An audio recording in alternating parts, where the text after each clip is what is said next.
Topic number one, Dion, we are going to talk round one of the NBA draft winners. Whose haul did you particularly like from last night? Ooh, I don't think there's a ton of winners. I have to be honest.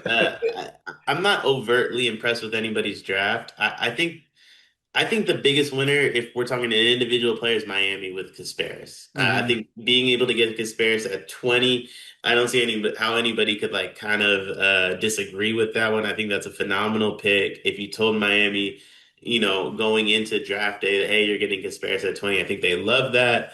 I mean, I want to say Coop and Dylan, but we knew that months ago. That's not winners. Like you just did what you're supposed to do. Um, Ace at 5. And I'm not an ace guy, but to get the third best player at 5, I think is a big deal. That is who Philly wanted to take, whether they're going to ever admit it or not. That was Philly's pick. Ace said no, they bought into it. He told Utah no. Danny Ainge said, I don't care. Yeah, for me, I love the Casper shout. I think that's probably my favorite pick of the night in terms of value and in terms of team fit and in terms of route to playing time. I mean, I said this on the video we did breaking down the pick. I said this in multiple episodes leading up to the draft. Casper to me is one of the biggest risers in my eyes. The more I delved into his tape, the more I learned about his background. I'm all in on the upside. While acknowledging the clear downside, I just think the upside is so tantalizing. And there's something about this kid I'm buying into. In terms of teams, I got an interesting story arc for you. Bad teams. Bad teams are winners this draft. Bad teams who have often been an afterthought, bad teams who we do not care about. I like what some of them did. I think you were spot on with Utah. Not only did they get Ace Bailey, they also got Walter Clayton Jr., who I know I'm a Walter Clayton Jr. believer. You are not. But getting at least, like, just throw a winner on that team. Can we acknowledge at least that that's something that would be smart to do with this team that feels a bit directionless right now? That was gonna sell Walker Kessler and they didn't. They're gonna sell Larry Markkinen and they didn't. Maybe they end up moving on from both of those guys. We'll see. But just having someone who's a winner, I think that is a nice mesh of talent there. And even thinking about this, we talked about this in Ace's video reacting to that pick. Ace has been a loser. I'm happy that Ace at least has one winner who's coming in this draft class with him.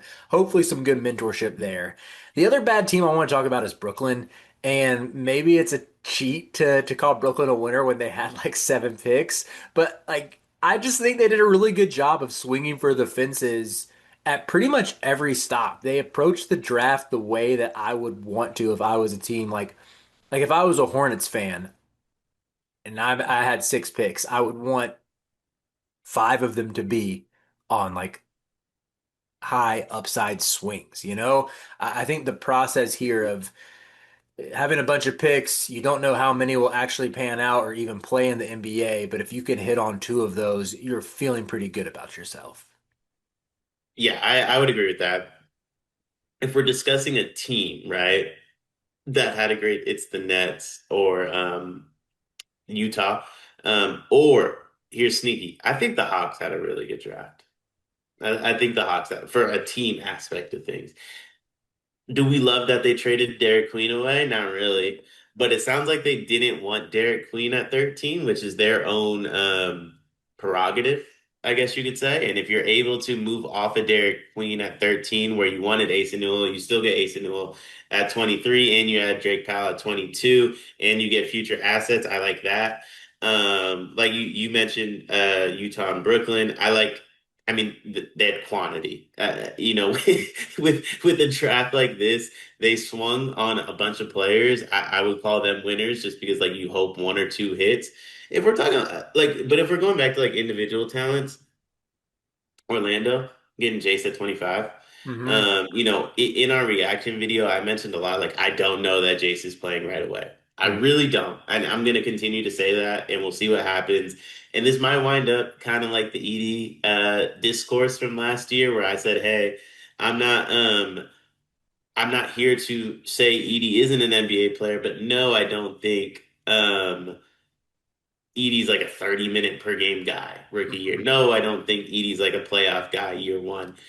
I don't know that I think Jace is a 15, 20 minute rookie. I really don't think he is on Orlando specifically. That's just a deep roster. But to get a guy like Jace at 25, like I don't see like is there any better individual value? I don't think so. Yeah, I think that's a good point. He was someone in my mind that, yeah, at that point in the draft, getting a guy who was seen as a top 12 selection until he measured without his shoes on. Pretty good pick on the Magic's part. I'm glad you highlighted Atlanta, although I'd be remiss to not correct you in one spot. It was they drafted Drake Powell and traded him to Brooklyn. It's tough to keep up with all the Brooklyn picks, but I think it was really smart with like I personally don't have a lot of separation between Derek Queen and Asa Newell as a prospect. There's an argument that could be made that Asa Newell's a little bit safer. Like I think Newell's still a little bit undersized if he's a five, but he's not as undersized as Derek Queen, and he's certainly a better athlete. Had a crazy amount of dunks last season, and I think Newell's another guy who wouldn't have been a surprise to go in the lottery. You were able to trade out of that original spot, get him later on, and also stack some assets. This video is brought to you by NBA 2KLab.com. 2K Lab worked with us last summer as well. They're one of our favorite entities in all of sports gaming. We want to show you their college basketball stadium locator challenge game. And I'm going to share a screen right now as we do this. South Carolina, bang. Oh, okay, that's pretty good. Next, North Carolina. Why are we only getting the Carolinas? Please Bang. lock in. St. John's, that's New York. New York. Bang. Where's New Jersey? We're on fire. Colorado. I actually don't know what state Colorado is. It's in Colorado. There's a state of Colorado. Is that this one? It's to the right of Phoenix. Anyway, you get the picture. This game's really fun. They've got more games as well, like Guess the NBA Player, Mystery Fantasy Draft, and more. Stay tuned for all of the college football content and games that they'll be putting together to help you get the best experience out of college football 26. Back to the video. As I look at this draft, though, well, this will tie into loser some.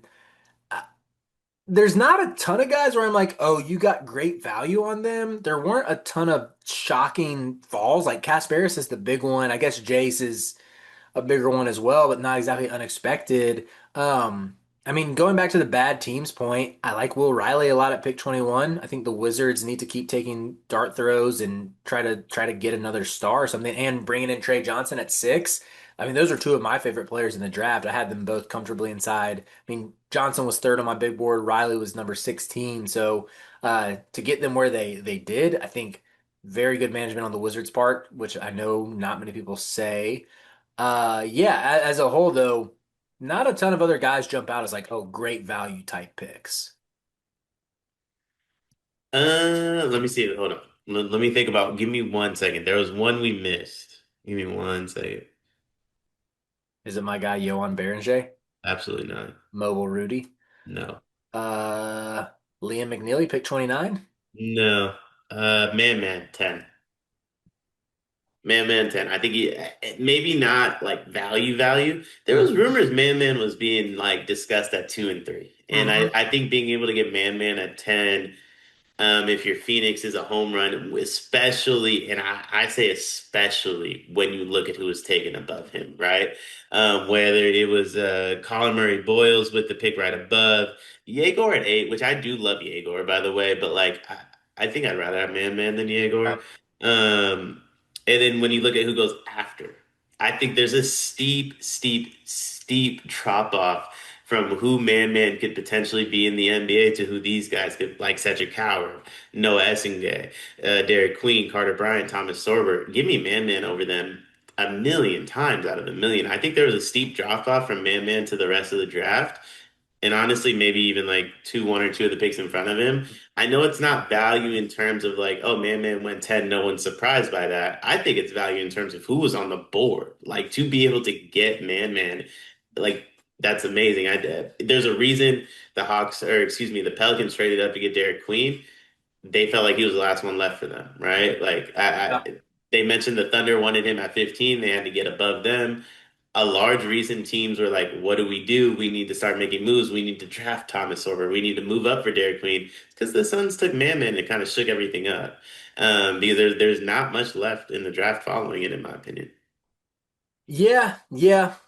I still, as you know from our reaction video, I love Thomas Sorber to where I guess I got to throw a shout out to OKC. The champs keep winning, but I will accept that as a winning move for Phoenix. I do think 10th feels appropriate for Malawach. It doesn't feel necessarily too late, but I wouldn't be surprised at all if like 5 years from now we're looking back at this draft and it's like, man, Malawach fell all the way to number 10. How did we not see this when we knew the upside was there? We knew the face-up game was there. He just didn't show it much at Duke, you know? So yeah, I think good list of winners. Not a ton of shockers. We'll get into the losers next with topic number two, though. But anything else? Any final thoughts you have on this first round for teams that you got to give the respect to, or that surprised you with a surprisingly good, with a shockingly good haul? I gotta, obviously Sleeve Nash, that is in the Discord, has been critical of me from time to time on the channel. But like, much respect for Sleeve. One thing Sleeves asked me a lot, and I had to apologize to him today because I thought I responded to him and I thought we discussed it, but we didn't. Sleeves been asking me a few times like why I think it's a weak draft class. When these names are on paper now, I think everybody kind of gets it. Like when you look at these names on paper next to teams, like and you're really like, yo, who won this draft? We have no idea. We have no idea. And to be fair, some of the best draft classes, like the J-Dub Thunder year, are years where like, yo, what is about to happen? And then it just sticks and it works. And maybe 4 or 5 years from now, I'm regretting everything I'm saying right now. But when you put these names next to teams and you're asking who won this draft, it's the Mavs and the Spurs because they got the two players I know are really good. It's well said. And the Spurs also taking Carter Bryant. Great, great roster fit, great talent added. Yeah, I kind of surprised it took us as long to say them. They're very clear-cut winners for me as well.